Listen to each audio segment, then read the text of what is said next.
ঠিক আছে স্যার, আমি আর আজকে কিছু বলছি না, হ্যাঁ? তারপর আচ্ছা কালকে ঠিক আছে, টপিক দেবেন স্যার। ঠিক আছে, ওকে। তা আজকে ঠিক আছে, আমি টাইমও শেষ হয়ে শুনছি যাবে, তাহলে। টাইমও শেষ হ্যাঁ হয়ে স্যার, যাবে। আমি শুনছি। হ্যাঁ হ্যাঁ, বেশ। রিম্পা বলো। এই চ নিচে চ। রিম্পা,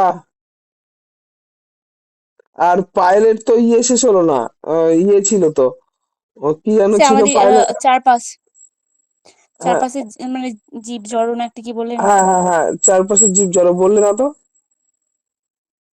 হ্যাঁ বলে দিচ্ছি। চারপাশে নানা জীব, চারপাশে নানা জীব, টপিক ছিল চারপাশে নানা জীব, বলো।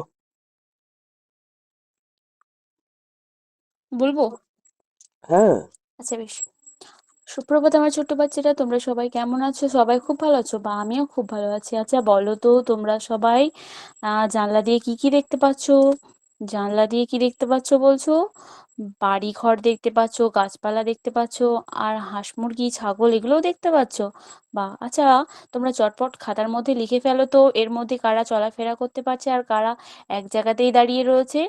উম সবার লেখা হয়ে গেছে? বাহ, এবার তোমরা বলো দেখি কে কে হাঁটা চলা করতে পারছে আর কারা পারছে না। হ্যাঁ, দেখো তো এই যে গরু ছাগল হাঁস মুরগি রয়েছে, এরা তো চলাফেরা করতে পারছে, তাই না? আর কোনগুলো পারছে না? হ্যাঁ, বাড়ি ঘর গাছপালা এরা পারছে না, তাই না? তাহলে বলো তো, এই যে আমরা চারিপাশের মধ্যে, আমরা তো আগের দিন জেনেছিলাম যে পরিবেশ কি, তাই না? আমাদের চারিপাশে যা এই তো আমাদের পরিবেশ, তাই না? কি পরিবেশের করতে? বিভিন্ন বস্তু, এর মধ্যে দেখো যারা চলাফেরা করতে হুম হুম। পারছে না এদের আমরা বলবো জড়, আর যারা চলাফেরা করতে পারছে, যারা এক জায়গা থেকে ছুটে চলে বেড়াচ্ছে তাদের বলবো জীব। তাহলে দেখো তো আমরা আমাদের পরিবেশ বইতে কি লেখা আছে? আমাদের চারিপাশের নানা জীব। জীব কাকে বলি আমরা? তাহলে তোমরাই বলো। আচ্ছা, তিথি তুমি বলবে, বলো। হ্যাঁ, জীব হচ্ছে যারা চলাফেরা করতে পারে, উত্তেজনায় সাড়া দিতে পারে। তারপর কি হতে পারে? হ্যাঁ, তারা কি করতে পারে? তারা জীবনচক্র চালাতে পারে, তাই না? তাহলে এরকম কয়েকটা জিনিসের নাম বলো তো তোমরা, কে বলতে পারবে? হ্যাঁ, কি বলছো? পিঁপড়ে, হ্যাঁ ঠিক বলেছো, পিঁপড়েও হবে। আর কি হবে বলো তো? হ্যাঁ, আরশোলাও হবে, ঠিক বলেছো। আচ্ছা বলো তো, ইট, ইট কি চলাফেরা করতে পারে? পারে না। তাহলে ইটকে কি আমরা জীব বলবো? বলবো না, কি বলবো তাহলে? মহিম তুমি বলো। হ্যাঁ, জড়ও বলবো, তাই না? আচ্ছা এরকমই তোমাদেরকে ঘিরে থাকা কয়েকটা জীবের নাম তোমরা বলো তো। আচ্ছা জানো তো, এই যে বললাম জড়, জড় পদার্থের তোমরা আর কয়েকটা নাম বলো দেখি।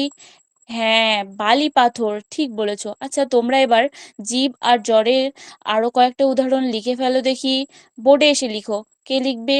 হ্যাঁ, করিম তুমি লিখবে? আচ্ছা এসো। কি লিখলো করিম, সবাই বলো। কুকুর। হ্যাঁ একদম ঠিক বলেছো, কুকুরও তো জীব।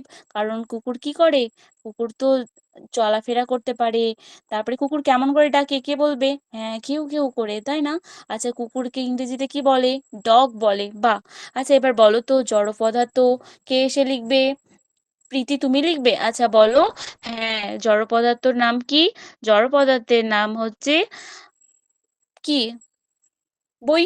হ্যাঁ, বই খাতাও হবে, বাহ খুব সুন্দর বলেছো। আচ্ছা বেশ। আচ্ছা তাহলে তোমরা আজকে কি কি শিখলে বলো তো?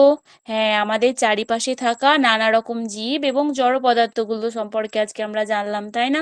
পরের দিন আমরা আরো অনেক কিছু মজার মজার জিনিস শিখবো, কেমন? আচ্ছা বেশ, ততক্ষণ তোমরা চুপটি করে বসো। আচ্ছা বেশ, ধন্যবাদ স্যার। হ্যাঁ